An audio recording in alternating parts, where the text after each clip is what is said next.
Hi everyone, this is Raquel from scrapcosy, and today I'm going to show you two different products, the Brushos and the Infusions.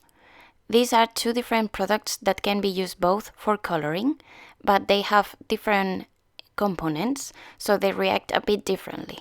They both are based in crystals that react with water. First of all, let's start with Infusions by PaperArtsy. I made this card in crafting at Ali Pali Make and Take, and I really like it, so I decided to buy the product for me and try it at home myself. So this is a infusion which is already ready to be used, and it has a hole in the lid. The actual lid is a piece of sellotape on top of it. There is also sellotape around the cap to prevent it from opening, because you don't need to open it anymore.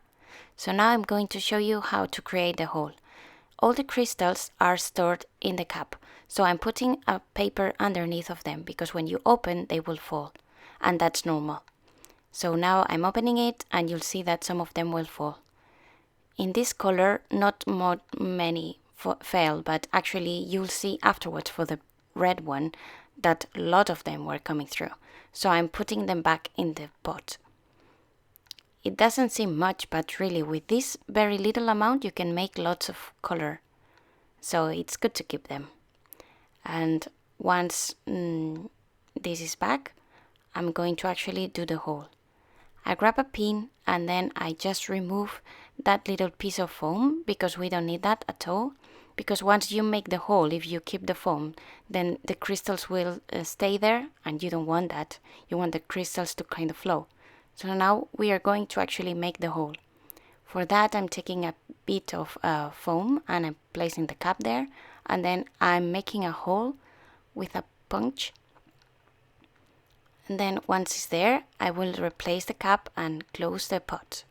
And that will be the last time that you actually use the lid, because now we are going to block it with a bit of a sellotape, and you don't need to open it anymore.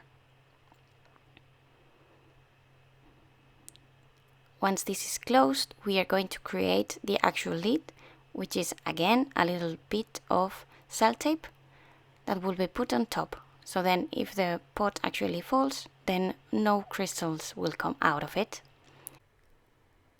So these are all the colors that I bought then. And before starting with the first technique, I'm going to show you what happened with the red one. So you see that a lot of colors are coming when you open some of them. You see? So those are worth keeping them. So now let's start playing. I have here like a palette of all the colors that I have, and what I will be doing is putting some of them into the paper and then spritz with water. How to hold it? So basically you just hold the bottle with one hand, and with the finger from the other hand you keep on tapping until the crystals start coming through the hole. And what you want to create is kind of like an homogeneous pattern, so you cover all the area that you want to be colored. And once you're happy with that, you just stop, replace the lid, which is the sellotape, and change to the next color. I'm going to speed it up because it's very slow process to achieve with all the colors, and in the meantime I will explain what these are about. So basically the Brushos have only crystals, whereas Infusions have also an additional component. This component is a walnut, and walnut powders have a different reaction time with water than the actual crystals. They are slower. So then what you will see when you spread the water on is that the crystals start to spread through, while the walnut is still stopped until after some time when it reacts. It's better to show it. So now we are going to spritz with water, and you see what I mean. So from a distance of 20 centimeters or about 8 inches, you put some water in, and then you can see that the colors are coming now. Then you can stop the process by applying some paper towel, which I'm doing here at the half bottom of every spritz. You could reactivate that by applying some more water, and you would see the walnut making more effect on them.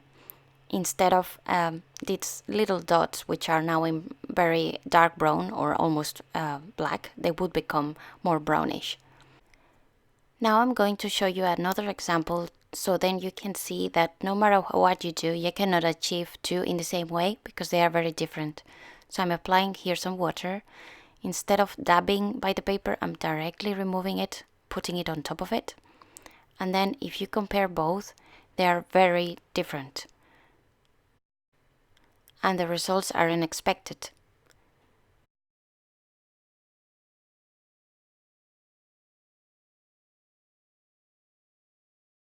In this other example, I'm going to show you how you can actually get the walnut to actually be activated.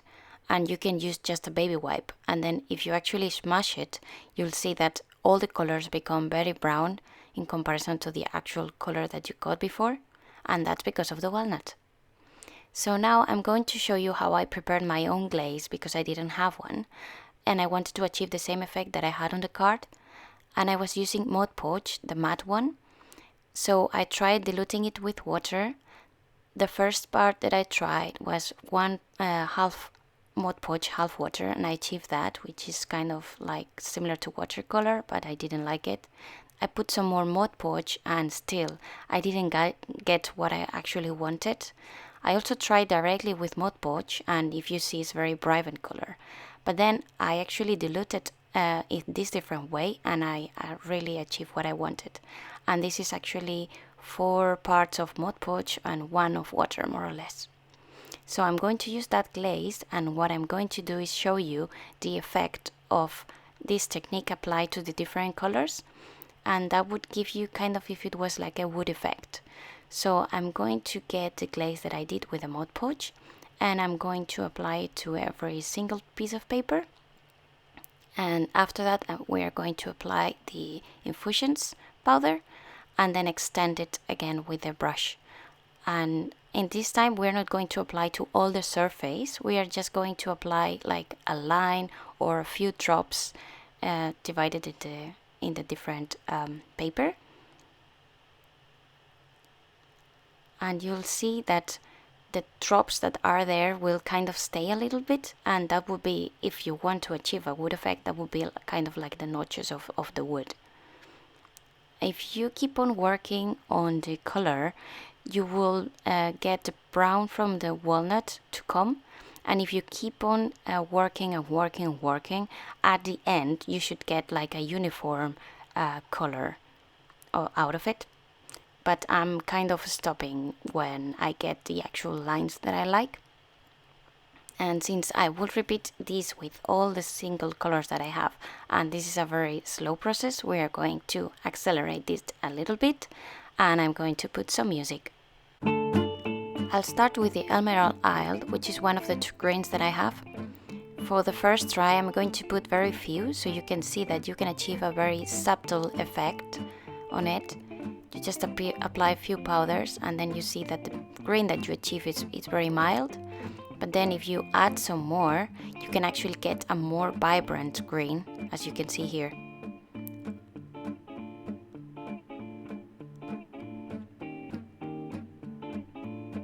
The next one that I'm trying is Royal Blood, and this is the blue that I got.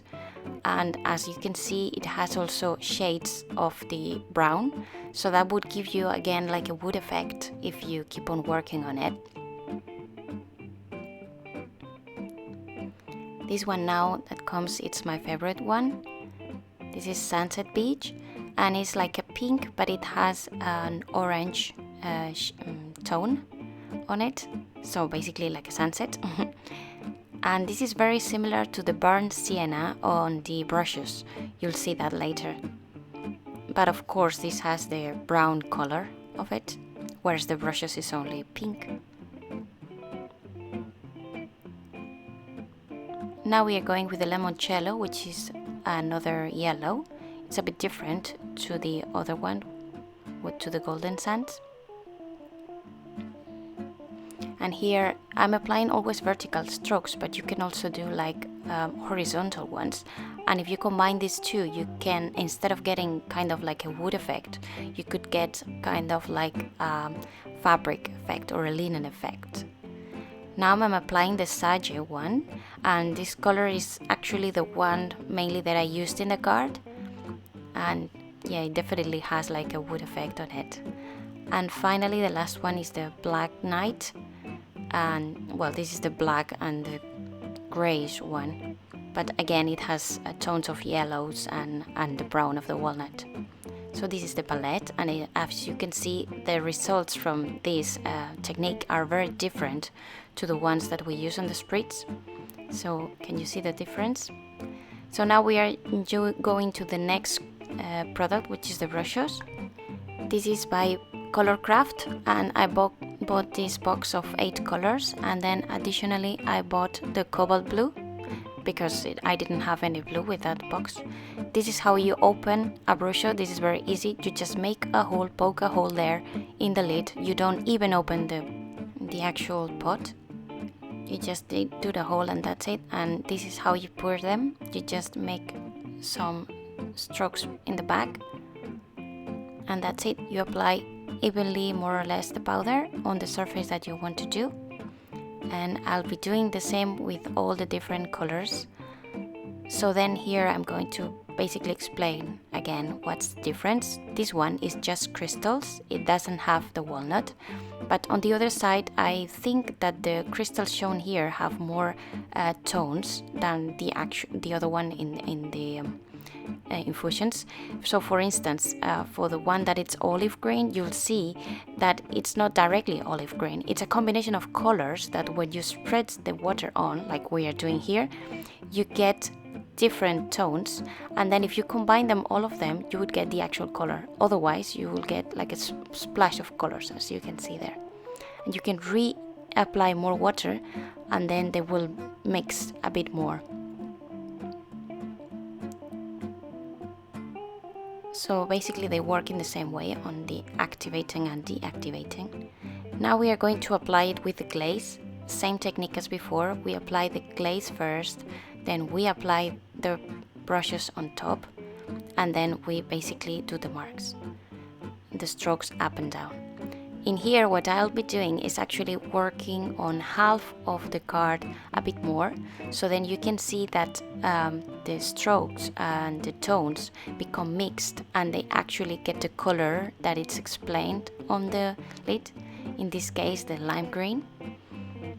And then the olive green, here you will see what I mean perfectly, because olive green is composed of a variety of colors, but then unless you mix them, you wouldn't get the olive green color. You would get this mix of colors, which is beautiful anyway. Or you can get the bold color by working on it. Now we go to the next green, which is the moss green. And again, this one has even purple colors. And if you mix them, you finally achieve the moss green that you were promised on the pot. Then the cobalt blue is a very, very blue, very intense. And it has 2 shades, one that is lighter, one that is a bit darker, but then both are beautiful.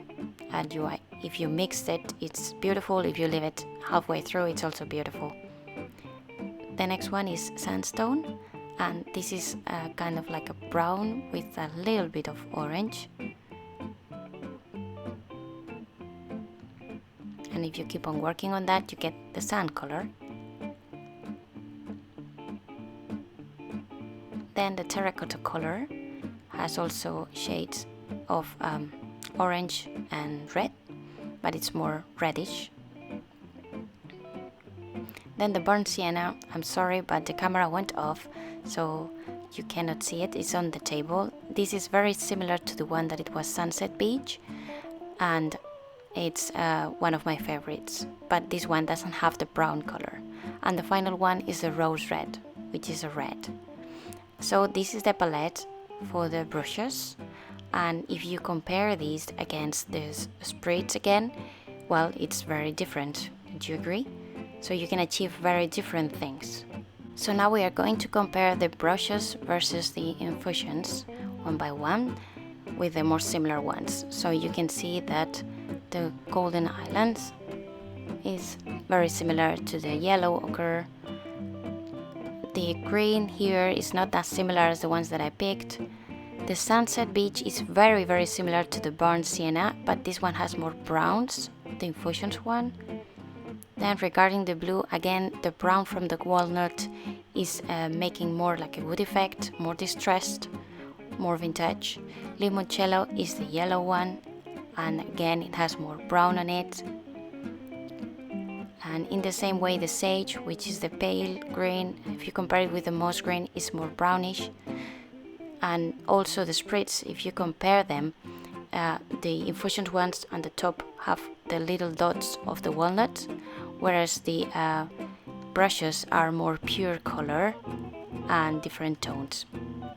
So basically I would say if you like more clean and simple, or if you like more bold colors, then I would go for the Brushos.